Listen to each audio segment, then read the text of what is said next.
Pemirsa, terima kasih Anda masih bersama kami di Top News. Kami akan awali Top News di paruh kedua ini dengan informasi seorang pengendara motor terseret arus saat banjir di Banjarnegara, Jawa Tengah. Sang pengendara selamat namun merelakan motornya terbawa arus. Hanya demi konten media sosial, dua kelompok pemuda di Goa, Sulawesi Selatan melakukan tawuran. Aksi para pemuda sangat meresahkan karena mereka tak segan menyerang warga sipil. Pemirsa, apa motif dua kelompok geng motor di Goa nekat melakukan tawuran demi konten di media sosial? Sudah terhubung melalui sambungan telepon Kasat Reskrim Polres Goa, AKP Bobi Rahman. Selamat malam Pak Bobi. Pak Bobi, jadi ceritakan ke informasi lainnya, seorang bapak di Kabupaten Sidoarjo tega mencabuli anak tirinya yang masih di bawah umur hingga hamil 7 bulan. Sadisnya, pelaku sempat merantai tangan dan kaki korban saat melakukan perbuatan keji itu.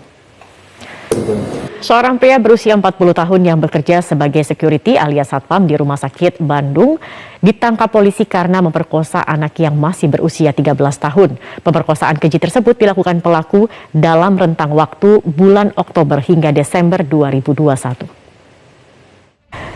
Pemirsa, Arya, anak anggota DPRD Pekanbaru yang mencabuli anak di bawah umur, akhirnya ditahan. Tidak hanya mencabuli, Arya juga menyekap siswi SMP yang baru berusia 15 tahun.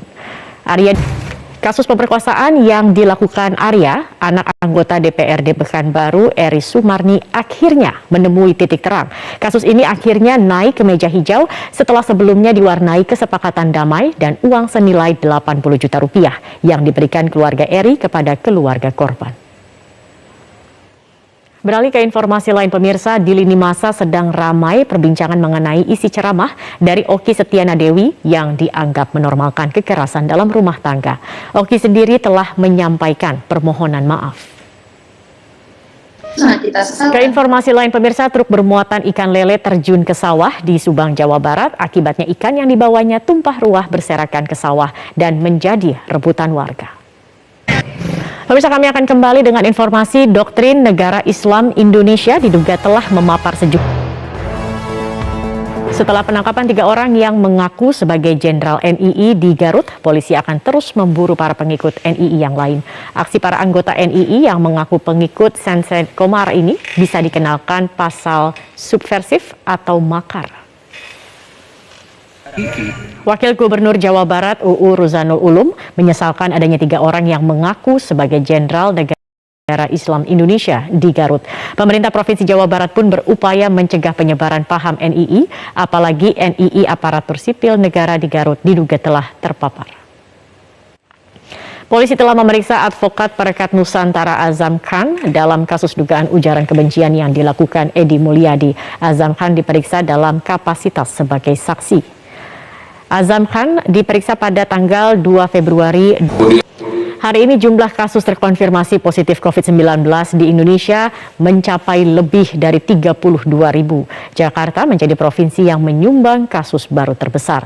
Di Rumah Sakit Wisma Atlet sendiri, setiap hari ratusan pasien COVID baru masuk ke Wisma Atlet untuk menjalani isolasi secara terpusat. Seperti apa alur pasien setibanya di Wisma Atlet? Berikut kami hadirkan liputan Jason Sambo. Pemerintah Provinsi DKI Jakarta menerapkan pembelajaran tatap muka atau PTM terbatas 50% dari kapasitas ruang kelas mulai hari ini. Kebijakan mengikuti surat edaran dari Kemendikbud terkait status PPKM level 2 Ibu Kota. Salah satu sekolah, kami akan kembali dengan informasi punya hak imunitas. Anggota DPR Arteria Dahlan tidak bisa dipidana atas aduan bahasa Sunda yang dinilai mengandung ujaran kebencian. COVID-19 varian Omikron benar-benar mengeroyok masyarakat, terbukti dengan jumlah kasus yang melonjak signifikan. Di sisi lain, pemerintah dan elemen masyarakat juga mengeroyok balik dengan melakukan langkah pencegahan. Benarkah Indonesia memasuki gelombang ketiga COVID-19? Inilah Top Review. Kita ke informasi lain, pemirsa. Polisi menyatakan tidak ada unsur pidana dalam kasus politisi PDI Perjuangan Arteria Dahlan terkait pernyataannya yang dianggap menyinggung masyarakat Sunda. Hal ini berdasarkan hasil gelar perkara Subdit Siber di Reskrimsus Polda Metro Jaya usai mendapat pelimpahan dari Polda Jawa Barat. Sementara itu, Majelis Adat Sunda mengaku kecewa dengan kesimpulan polisi bahwa aduan bahasa Sunda anggota DPR Arteria Dahlan tidak memenuhi unsur pidana. Mereka pun tetap berharap aduan ujaran kebencian oleh Arteria Dahlan tetap diproses. Pemirsa, pasangan selebriti Anang Hermansyah dan Ashanty mendatangi Polda Metro Jaya.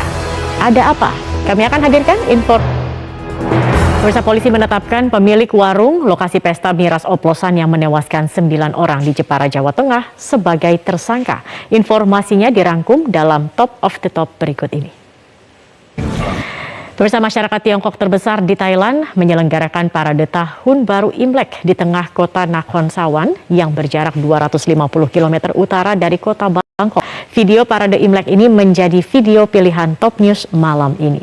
Kita percaya pandemi akan pergi bila kita saling jaga dan saling peduli. Ayo cegah gelombang baru datang kembali. Berani untuk ingatkan orang lain untuk lindungi diri. Kencangkan lagi maskermu, kurangi mobilitas dan bepergian hanya bila perlu. Rutin olahraga dan vaksinasi lengkap demi imunitasmu. Kita percaya kita pasti bisa. Salam sehat. Saya Zaki Arfan mewakili teman-teman yang bertugas dan juga rekan ucapkan terima kasih atas perhatian Anda. Selamat malam dan sampai jumpa.